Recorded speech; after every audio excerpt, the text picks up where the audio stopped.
నమస్తే. ప్రస్తుతం మనతో పాటు సీనియర్ జర్నలిస్ట్ భరద్వాజ్ ఉన్నారు. ఆయనతో మాట్లాడదాం. నమస్తే సార్. నమస్తే. సార్, కల్కి మూవీ సక్సెస్కి సంబంధించి అంటే ప్రభాస్కి ఎలాంటి సంబంధం లేదు, అసలు ప్రభాస్ కోసం ఏం జరగలేదు అని చెప్పేసి అంటున్నారు.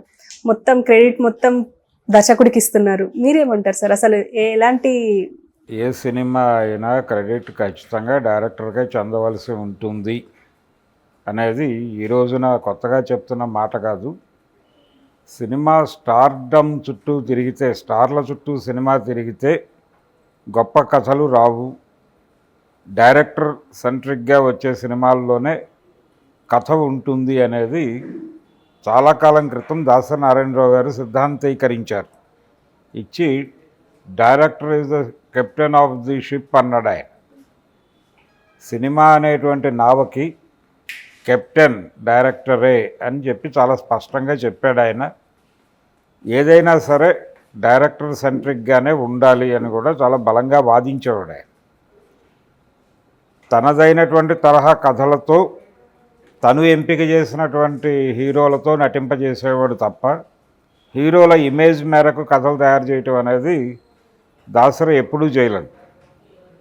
ఆయన ఎన్టీ రామారావు గారు డ్యాన్సులు, పాటలు వీటికి కమిట్ అయిపోయి ఆ తరహా సినిమాలే చేస్తున్న టైంలో సర్దార్ పాపారాయుడు అనేటువంటి ఒక కొత్త సబ్జెక్టుతో ఆయనతో సినిమా తీశాడు. అలాగే ఎదురులేని మనిషి లాంటి ఒక మాస్ మసాలా సినిమా వచ్చిన టైంలో ఆయనతో మనుషులంతా ఒక్కటే అనే ఒక డిఫరెంట్ సబ్జెక్ట్తో సినిమా తీశాడు. అలాగే బొబ్బిలి పులి. ఇలా ఆ టైంలో ఎన్టీఆర్ చేస్తున్నటువంటి సినిమాలకి భిన్నమైన సినిమాలు చేశాడు ఆయన. చేసినప్పుడు ఆటోమేటిక్గా ఎన్టీఆర్ సినిమా అని అనుకునేవాళ్ళు మిగిలిన సినిమాలకి. ఈ సినిమాలకు వచ్చేసరికి దాసరి నారాయణరావు ఎన్టీఆర్ని ఎలా చూపించుంటాడు అనే క్యూరియాసిటీతో వెళ్ళేవాళ్ళు. ఇది డైరెక్టర్ సాధించాల్సినటువంటి క్రెడిట్. అది కల్కి సినిమాకు సంబంధించి ఆ సినిమా మీద వచ్చినటువంటి విమర్శలు కూడా కథ మీద వచ్చినాయి, కథ రూపకల్పన మీద వచ్చినాయి, టేకింగ్ మీద ఒక అప్రిసియేషన్ దక్కింది. అంటే కథ ఏమో డిస్కసివ్ పాయింట్గా మారింది, చర్చకి దారి తీసింది. అంటే అశ్వత్థామ క్యారెక్టర్ డిజైనింగ్ చేసిన పద్ధతి, కర్ణుడిని రివీల్ చేసిన పద్ధతి, ఆ రెండు పాత్రల మధ్య ఉన్నటువంటి పౌరాణిక బంధం ఏమిటి, సినిమాలో ప్రొజెక్ట్ చేసింది ఏమిటి, అలాగే కర్ణుడి పాత్ర హీరోగా ఎలా తీసుకుంటారు, అసలు కర్ణుడు చాలా దుర్మార్గుడు, అటువంటి దుర్మార్గుడిని విలన్గా ఎస్టాబ్లిష్ చేయడం అనేది గతంలో ఎన్టీఆర్ చేసున్నాడు, దానవేర సూరకర్ణ అనే టైటిల్ పెట్టి. ఇప్పుడు అంటే ఎన్టీఆర్లో ఒక కోణం ఉండేది, ఆయన కొంత బ్రాహ్మణ వ్యతిరేకత కనపరిచేవాడు ఆయన సినిమాల్లో. అదే ధోరణి మళ్ళీ అశ్విని దత్తు, నాగశ్విన్ పట్టుకొస్తున్నారా అనే ఒక చర్చ జరిగింది. ఇంత చర్చకి కారణమైంది ఆ సినిమా కథ, అంటే నాగశ్విన్ డిజైన్ చేసినటువంటి కథ. దాంతోపాటు ఆ సినిమాకి దక్కినటువంటి అప్రిసియేషన్ ఏంటి, టేకింగ్ హాలీవుడ్ లెవెల్లో ఉంది అన్నారు. అంటే మార్వెల్ సిరీస్ చూసినటువంటి అనుభూతి కలిగింది, లేకపోతే మ్యాడ్ మ్యాక్స్ సిరీస్ చూసినటువంటి అనుభూతి కలిగింది, ఇలాంటి మాటలన్నీ వినిపించినాయి.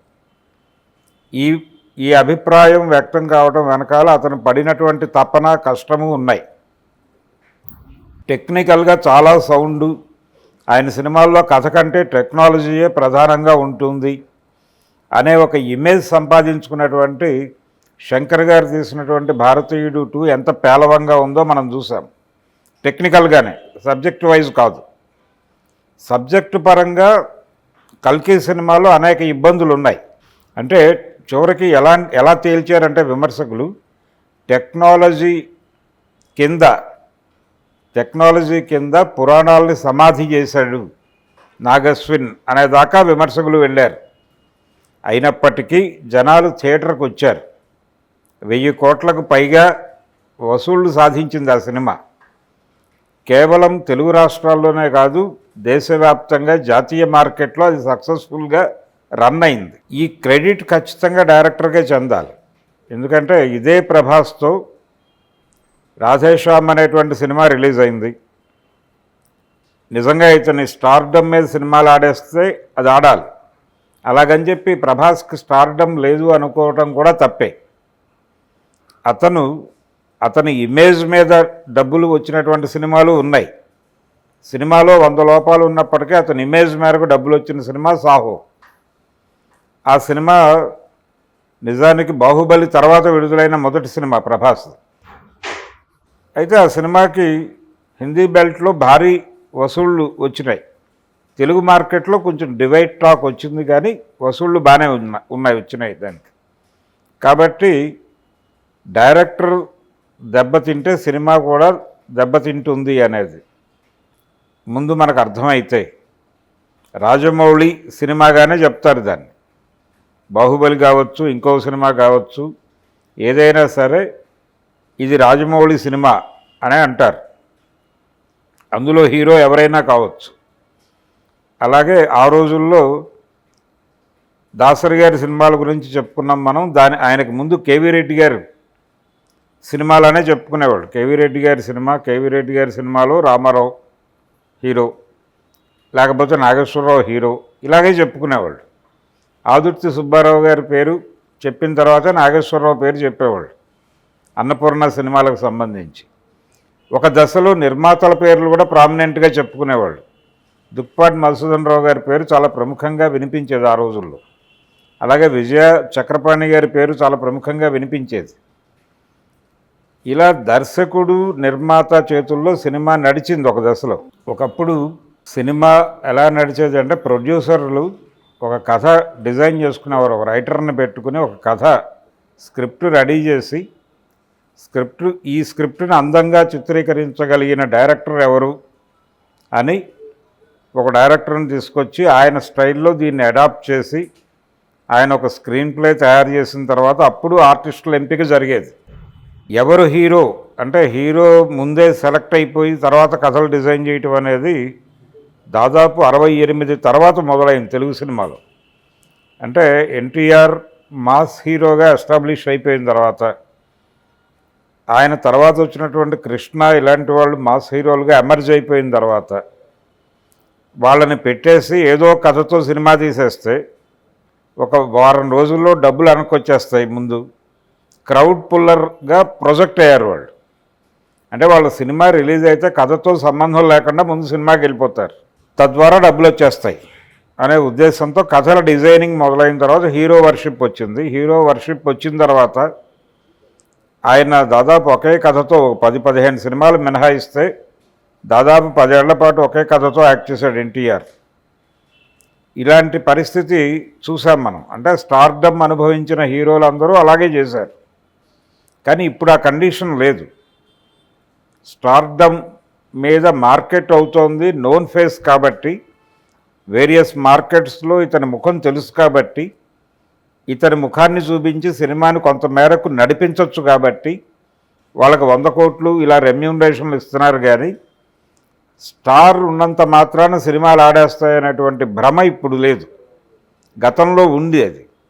ఎన్టీ రామారావు గారి సినిమాలని చాలా విమర్శిస్తూనే ఆ సినిమాలు చూసేవాళ్ళు జనాలు. ఆయన ఆ ఏజ్లో శ్రీదేవి లాంటి హీరోయిన్తో డ్యాన్స్లు వేయటం ఏమిటి, ఇవన్నీ చిరాకు పడేవాళ్ళు, కానీ చూసేవాళ్ళు. ఆ కండిషన్ ఇప్పుడు లేదు. ఇప్పుడు చూడరు అలా తీస్తే. కాబట్టి సినిమా అనేది కొంతకాలం స్టార్ల చేతుల్లోకి వెళ్ళిపోయి మళ్ళీ డైరెక్టర్ల చేతిలోకి వచ్చి, మళ్ళీ స్టార్ల చేతిలోకి వెళ్ళి, మళ్ళీ డైరెక్టర్ల చేతిలోకి వచ్చి ఇలా మారుతూ వచ్చింది. ఇప్పుడు డైరెక్టర్ల చేతిలోకి వచ్చింది. ఇప్పుడు చాలామంది పెద్ద హీరోలు డైరెక్టర్ల చుట్టూ తిరుగుతున్న మాట వాస్తవం. ప్రతి డైరెక్టర్ని వాళ్ళు ఒకటే కోరుకుంటున్నారు, మా మార్కెట్ ఎక్స్పాన్షన్కి దోహదపడే కథలు డిజైన్ చేయండి, మేము కొత్త మార్కెట్లలోకి ఎక్స్ప్లోర్ అయ్యేలాగా మీరు కథలు తయారు చేసి మాతో సినిమాలు తీయండి అని చాలామంది డైరెక్టర్లకి మెసేజీలు పంపిస్తున్నటువంటి సందర్భం ఉంది ఇప్పుడు. అందులో భాగంగానే సుకుమార్ని అల్లు అర్జున్ అప్రోచ్ అయ్యి, అంటే రంగస్థలం చూసిన తర్వాత పుష్పకి ఈయన అప్రోచ్ అయిన తర్వాతే ఆ ప్రాజెక్ట్ వర్కౌట్ అయింది. ఇలా ప్రతి డైరెక్టర్ మీద పాన్ ఇండియా మార్కెట్ని అడ్రస్ చేస్తూ సినిమా తీయాలి అనేటువంటి ప్రెజర్ హీరోలు పెడుతున్నటువంటి సందర్భంలో మనం ఉన్నాం. ఇప్పుడు హీరో సెంట్రిక్గానే సినిమాలు వస్తాయి, హీరో సెంట్రిక్గా సినిమాలు ఉంటాయి అనేది అలా అనిపిస్తుంది అంతే. కానీ హీరో సెంట్రిక్ సినిమాలు కావాలి, డైరెక్టర్ సెంట్రిక్కే. అది నాగశ్విన, లేకపోతే సుకుమార, లేకపోతే రాజమౌళ, లేకపోతే ప్రశాంత్ నీల, ఇవే పేర్లు. ప్రశాంత్ నీల్ పేరే ప్రముఖంగా వినిపించింది సలార్కి సంబంధించి.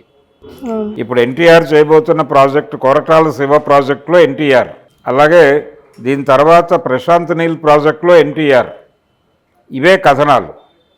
కాబట్టి డైరెక్టర్కి సముచిత స్థానం వచ్చేసింది ఇండస్ట్రీలో. దాన్ని ఇప్పుడు నాగశ్వరి ఎంజాయ్ చేస్తున్నాడు.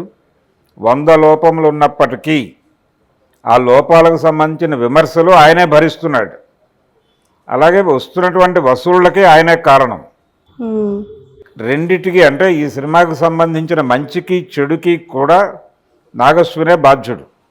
మిగిలిన వాళ్ళు ఎవరికి ఏ సంబంధం లేదు, ఏ క్రెడిట్ ఇవ్వాలని వాళ్ళు అనుకోవడం లేదు.